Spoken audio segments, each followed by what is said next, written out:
Well, we are back for some Bleach Soul Resonance, and I'm going to just quickly do a little bit of an intro while I do some dailies, and we're going to get on with the video right after that. But we are going to be talking about the Kenpachi leaks, which are seeming more and more like Kenpachi confirmations. And as we auto this, I just want to say you might see that my Rangiku is now up to nearly 20,000 power. She is looking very good. I think Rangiku is extremely strong. The fact that we're getting her for completely free, max dupe, etc., etc.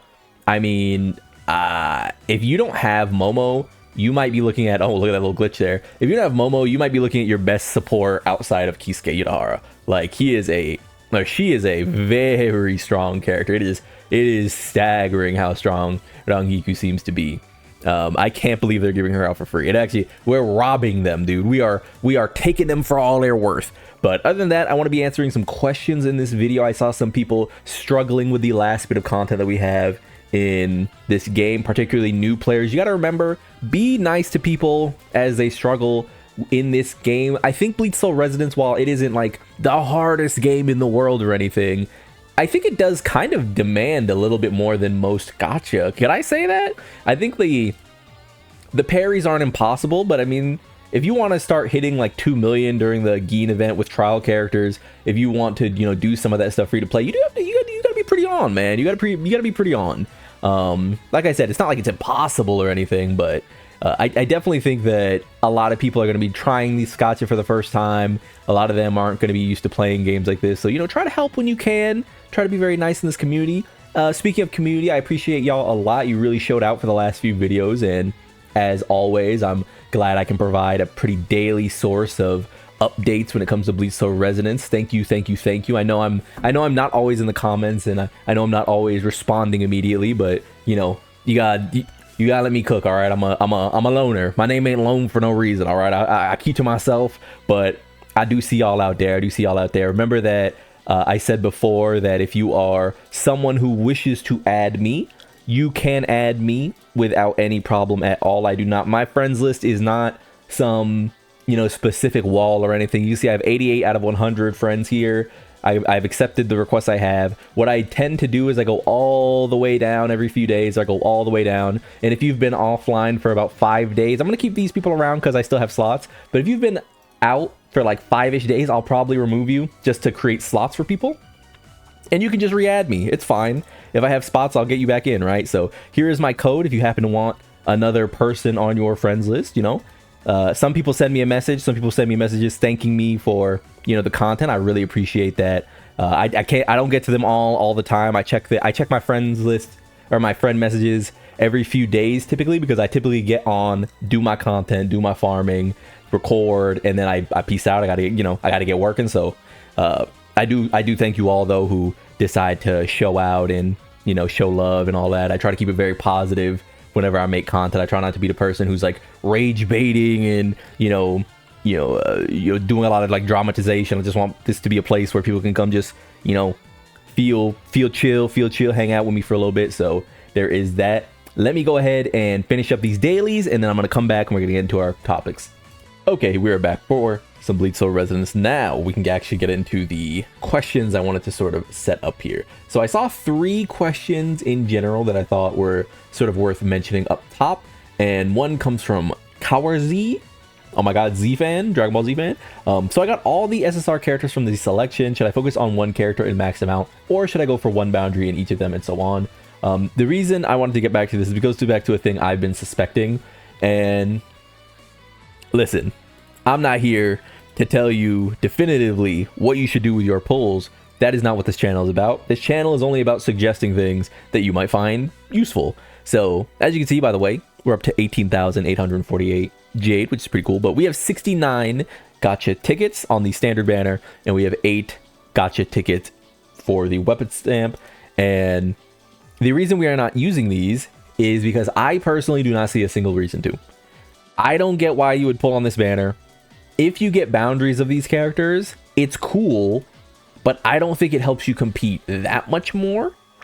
And what I would say right now, and we're sort of going to lead into this topic when I talk about Kenpachi's kit, is the standard rotation of characters, barring Tosin and Urahara, I'd say.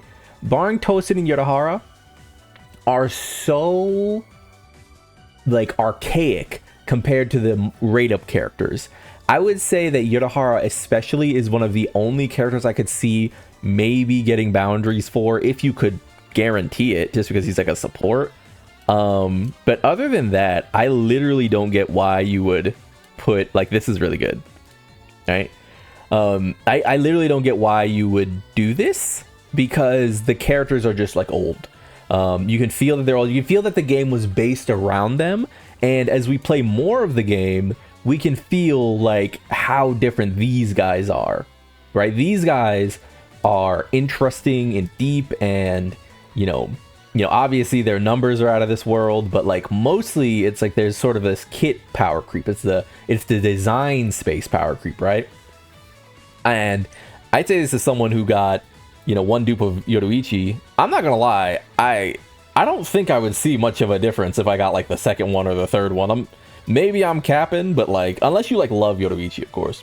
If you love Yoruichi and getting Yoruichi dupes and pulling a lot would make you have the most fun, then of course go ahead.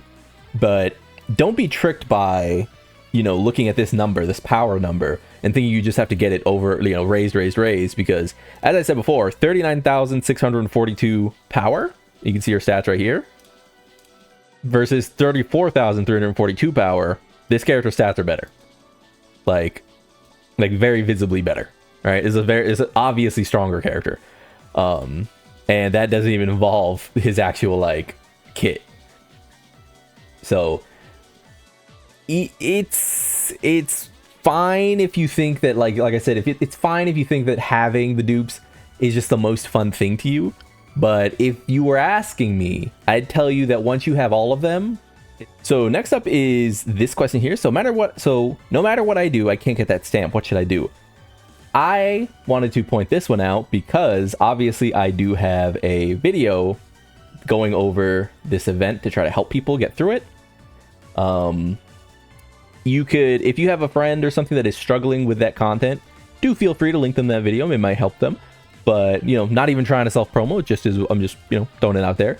The thing I would say about that event, and remind you, is that you can use all of these. Just make sure you do not add the defense modifier, I think, to the characters. I also liked taking out the reduces one player affix slot from the character. I know that's probably different from some people, but I like having the 4, and then you can see them right here. So increases technique damage, and then the 3 ailment ones, right? And we're just going all in on Gin, and the rest of it is literally just you gotta practice the fight. You gotta hit your parries. Grimmjow's thing is that you need to hit his parries because he can't be staggered after a certain point. So he's gonna just keep throwing out those purple attacks, and you need to hit the parries. And the only difference between a full free-to-play team and the trial team is that I use Urahara as my third unit.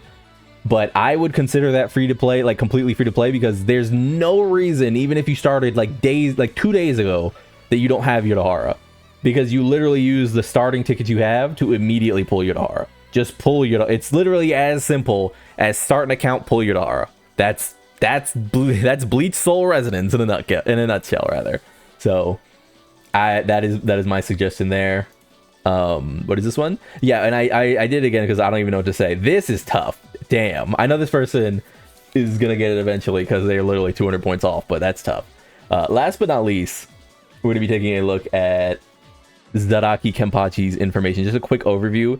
It is so beyond insane what they did with this character.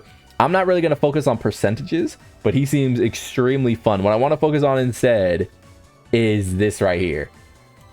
Every 2 seconds, 10 stacks. In 20 seconds, not counting Frenzy Feast, because you would not want 20 seconds to pass while you wait for your damage on Frenzy Feast. Every 2 seconds, up to 20 seconds, you are going to get 150% critical rate. Every point of critical rate that exceeds 100% is going to give you 1% critical damage. 1.75 it actually looks like critical damage, so nearly 2.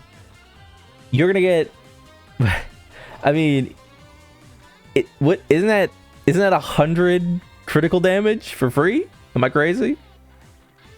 Like once you factor in the fact that you're probably gonna run like critical rate set on this guy, like you're gonna fucking like explode with this character, no? Like, this is crazy. I can't believe they did this. Like, I said before, we're gonna start seeing character kits be very weird. And the reason I sort of suspected this is because of other gacha games I've played. But for example, Gin is already sort of there with his use of ailment damage. Once you get over that sort of that barrier of ailment damage, which is 150% here, you get all of this activated, and I would say the breakpoint for attack is about 3.7k. You start annihilating bosses, and you really don't need much crit rate, crit damage. I feel like maybe crit rate, but crit damage certainly isn't a premium resource. And it becomes like comical how fast some bosses melt, especially when you take into account the use of a character like Rangiku, who is also providing her, no, not this one, sorry. She's also providing a bit of her ailment damage as bonus ailment damage to the team. Like, this is what I meant when I said that characters are going to get more interesting than we have right now. Like, Toshido coming out after Bankai Ichigo doesn't surprise me, because he and Bankai Ichigo are very similar in what they're up to. Toshido, by comparison, is using the freeze mechanic, but he's not really even. And that's mostly because we see that, like, Rukia is just not strong enough to compare to simply running Aizen.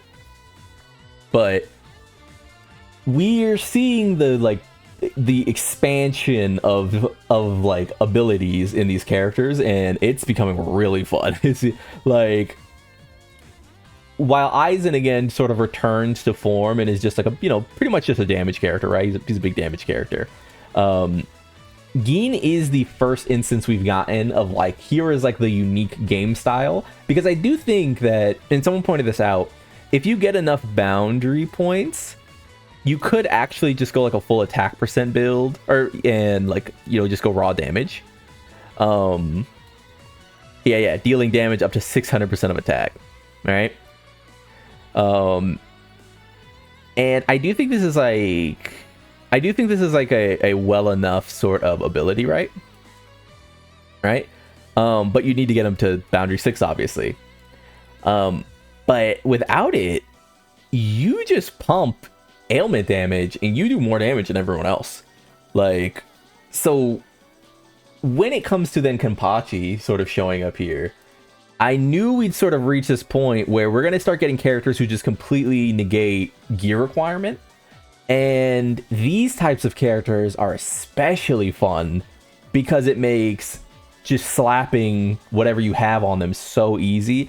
And this is again why I was kind of hoping he'd be Strike, but I do think he's going to end up being Slash.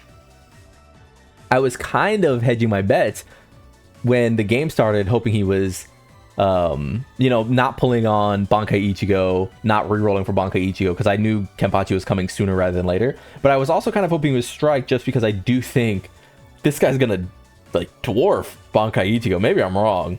But for the average player, and this is going to be something that I think kind of is interesting, if you're not farming a lot, if you're not actually like getting on and you don't know what to pull, like if you don't know what to prioritize with gear and you're not really getting the rolls and, you know, gear's just kind of confusing for you, Kenpachi on average is going to be a better character than Bankai Ichigo, I think, because you literally are going to have one less major stat to consider.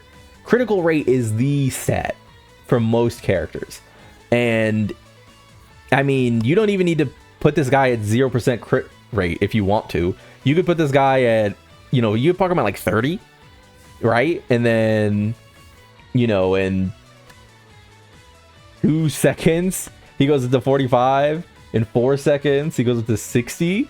And then you essentially have a character who has the same crit rate as some of your best characters already. Some of my best characters are sitting at like 46, 50, 55, etc. crit rate. Certainly not 100%. I'm no whale, right? So Kenpachi by himself, after 4 seconds, will use crit damage better than your other characters for essentially free, with the most meager of crit rate gear.